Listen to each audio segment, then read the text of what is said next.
Hello, my friends. Today's date is November the 30th, and this is a reading for you. If this is your birth date, or if this is a special occasion date or an anniversary, you can extend it into that realm and see how it fits together. But this is primarily a birthday reading for November the 30th folk. This is a four-card reading for the year. This is a First card is a general energy card for the year. A second card is the challenge you might face this year. Third card is an action you can take to stay in balance. And the fourth card is a synopsis or a mile marker or signpost kind of essence. We'll talk about that when we get there. So the general energy card for November 30th, folks, is the ocean. Um, Boy, the ocean is the subconscious. The ocean is also the superconscious, the vast particles of golden sparkling matter and understanding that coalesce into being in the great consciousness of the universe beyond time and space and dimension includes our mind. And then the ocean of our own souls is inside of us, our subconscious, everything that is underneath, that is swimming around, that has not been shown yet, that has been hidden away, that is been tucked away, that is full of things that we might fear, and sea monsters and swampings and drownings and things, pirates and things, that the ocean offers to us, the tsunamis, uh, the great eddies.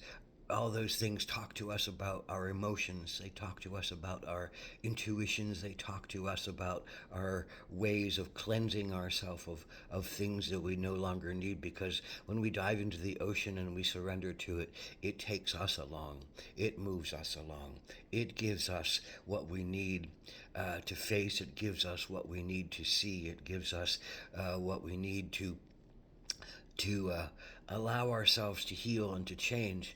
I mean, I'm not talking about diving directly into the vast ocean out there on a physical level, although you can do that with great safety and caution and survival possibilities. But this is about your subconscious. This is a year of dealing with your own subconscious and your own vast consciousness. Are you listening to the intuition that the universe offers you? Are you listening to the intuition that your internal guidance offers you?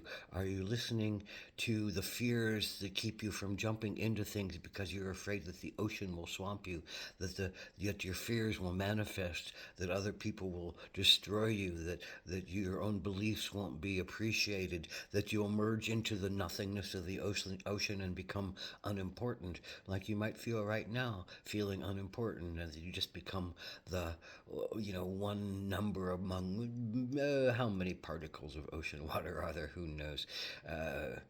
Too big of a number for me to even think about. So the ocean is all of this sweep of subconscious and super consciousness, and it's scary to think about that. So, but you have to.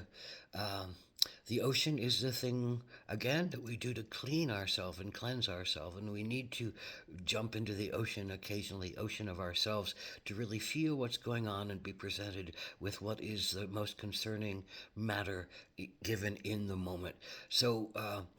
The ocean is also, we are the ocean. We are the same component, our bodies, as the world's oceans. The same 73% of water outside is inside. The same minerals from the earth are inside of our bodies. We are the salt water that is the ocean. That is where we are born from, and that is where we return to on many levels, to that ocean salt mama water. So that is the cleansing that we need to come to, and the diving into it and the giving over to it and the surrender unto it is part and parcel for who we are as humans, to come into our balance. We can't just stay in our heads. We can't just be willing ourselves forward to do whatever we need to do. We can't just be not listening to our bodies, or listening to our bodies and only hearing the pains in our bodies. We have to listen to the things that, the emotions and the intuitions that instruct those things to become clean again, and to become whole again, and to find what we've hidden down there as bad emotions, weak emotions, bad that we consider ourselves, things that we hate about ourselves, or dislike or fear about ourselves, we push those all into the ocean, and we don't want to feel them and see them. We want them to stay underneath, but they rise up like tsunamis, and they rise up like great waves, and they come forward with as their own sea monsters into our lives. So this is that great year of looking at the ocean of our emotions, the ocean of our subconscious, the ocean of our heart, the ocean of gratitude and love and bliss and connection, the ocean of our mind and our creativity, the ocean of our awareness and our vastness of possibilities. All of these are oceans inside of us that we can tap into if we know how to do them, and if we allow ourselves to do them is the key. So what is your particular challenge? Well, it's the Seven of Wands. And the Seven of Wands, I think, is, the card, just beautiful depiction of seven spiritual warriors standing together, standing up for what they wish to fight for, and fight in the sense of spiritual fight, of talking truth, of talking honor, of talking dignity, of talking respect, of talking purpose. Sevens are, confrontative in a lot of ways. They're authority figures, they're father figures.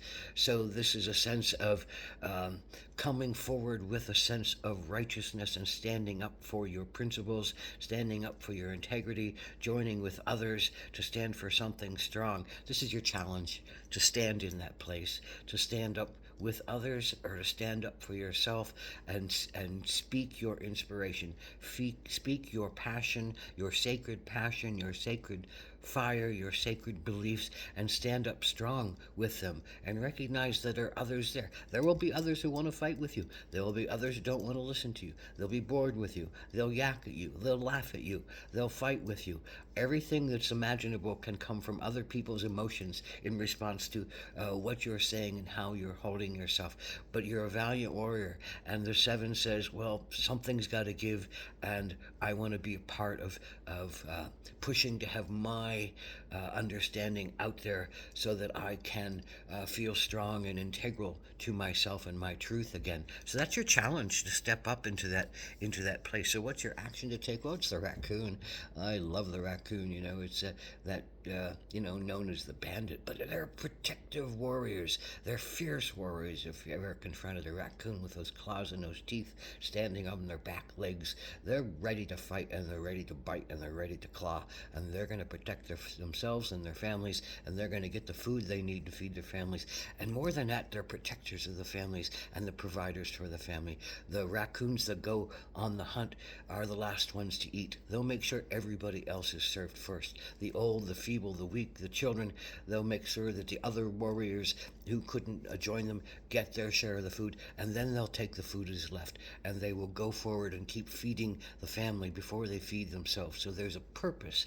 There's a rite of passage, of warriorship, of true warriorship.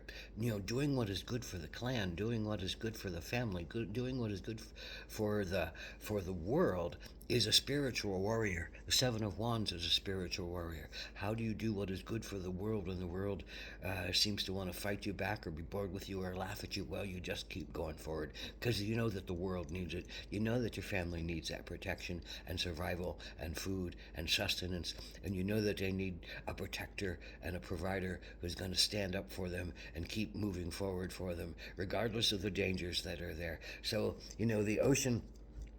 So what is the ocean about in this? Well, it is about what's that fear that's stopping you from being this warrior. What is that fear? What is that thing that keeps you?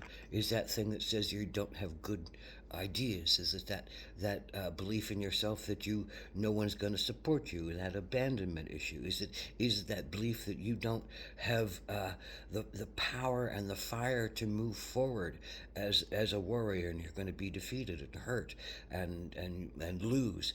Well, you have to dive into that ocean. You have to see what is your particular pain and fear and blockage that keeps you from stepping up in a way that your integrity and your honor and your virtue say you want to step up. And you'll get there at some point, because that's how we grow. And when it comes, it comes. And this is a great time this year, I think, to put some powers of belief and trust and purpose, uh, and dive through some of the old pains that might have stopped you, and listen to your intuition and not just your head. Listen to your intuition. You have to understand through compassion, through love, compassion, and intuition, what somebody else might really be feeling, so that you can honor their path and their side of this as well. The warriorship is really about learning how to listen and know when it's the right time to fight, and when it's the right time to find common ground, when it's the right time to hold your integrity without judging somebody else's sense of things, so that we can all work together and be together and find a way to grow and thrive together. And that is the ultimate card here.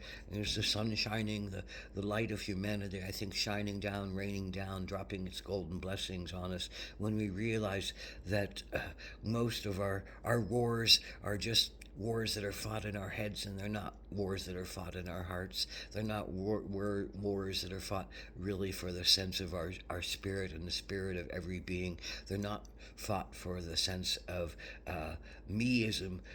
Most of the wars are fought for the sense of meism, and I'm right, and my God is right, and my side is right, and that is the thing, I think, that you are working toward. Heal that universal principle that we all need, that space and that time and that honor and that respect, and that this is the ocean of super consciousness that you wish to jump into, from the ocean of smallness that might be holding you back and clogging you down and making you afraid to be the spiritual warrior that you really called to be this year. I hope.